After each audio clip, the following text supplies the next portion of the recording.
Hello friends, कैसे हैं आप लोग। बारिश के बाद में अक्सर पुराने दर्द उभर कर आ जाते हैं। तो आज मैं इसी दर्द के लिए आयुर्वेद क्या कहता है वो आप लोगों से डिस्कस करने जा रही हूँ। तो आयुर्वेद में दर्द को शूल कहा जाता है और यह शरीर में वात दोष की असंतुलन से मुख्यतः उत्पन्न होता है। हालांकि पित्त और कफ भी इसमें अपना योगदान दे सकते हैं, लेकिन दर्द के क्या क्या कारण होते हैं आयुर्वेद के अकॉर्डिंग, ये मैं आगे आपको बताने जा रही हूँ। वात दोष वृद्धि के क्या क्या कारण है, उनमें मेनली आता है कि अधिक सूखा खाना, ड्राई खाना मतलब ठंडा कठोर आहार, अनियमित भोजन और नींद की कमी, जो कि हमारी वात की वृद्धि का मेन रीज़न होता है। और उसके बाद में हमारे गिरने, काटने, मरोड़ने से भी हम लोगों को वात वृद्धि हो सकती है। फिर हम लोगों के पित्त या कफ के दोष की वृद्धि होती है, उससे भी हम लोगों को इन्फ्लामेशन या सूजन हो सकती है। अब आगे हम बात करते हैं कि कई केसेस में ऐसा होता है, जैसे रिमेटिक आर्थराइटिस में होता है कि हमारी बॉडी में ही कुछ टॉक्सिन प्रोड्यूस होने लग जाते हैं और जब वो जमा हो जाते हैं तो फिर हमारी बॉडी में पेन होने लग जाता है। तो ये तो रही कारण की बात। अब आगे मैं आपको बताती हूँ कि आयुर्वेद के अनुसार कौन कौन से प्रकार होते हैं पेन के।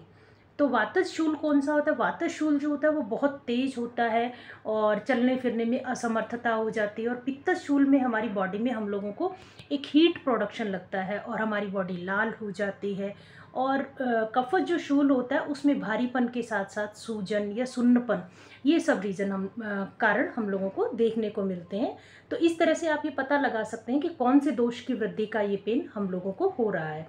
अब मैं आगे आपको बताने जा रही हूँ कि दर्द कम करने के आयुर्वेदिक उपाय कौन कौन से होते हैं।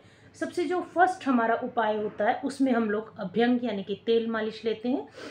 और इसमें हम लोग तिल तेल, नारियल का तेल या महानारायण तेल या कैस्टर ऑयल का यूज़ करते हैं, तो भी हम लोगों की वात जो होती है वो बहुत हद तक शमन हो जाती है। फिर इसके बाद पंचकर्मा की बात करते हैं तो स्नेहन और स्वेदन, उसमें हम लोग गर्म पोटली का सेक भी लगा सकते हैं, क्योंकि पहले हमने स्नेहन किया है गर्म तेल से और उसके बाद में हम लोग गर्म पोटली से सेक करते हैं, तो भी हमारी वात जो होती है वो शमन हो जाएगी। फिर उसके बाद में हम बात करते हैं हर्बल लेप की। हर्बल लेप में हल्दी है, अदरक है, अजवाइन है या अश्वगंधा है, इन सब चीज़ों का लेप लगाते हैं तो भी हमें पेन में आराम मिलता है। इसके बाद हम बात करते हैं कि हमारा इंटरनल यूज़ के लिए अगर हम लोग कोई काढ़ा यूज़ करें, जैसे कि अदरक है, गिलोय है, अश्वगंधा है या सौंठ है, इन सब का यूज़ करते हैं तो भी हमें पेन में आराम मिलता है।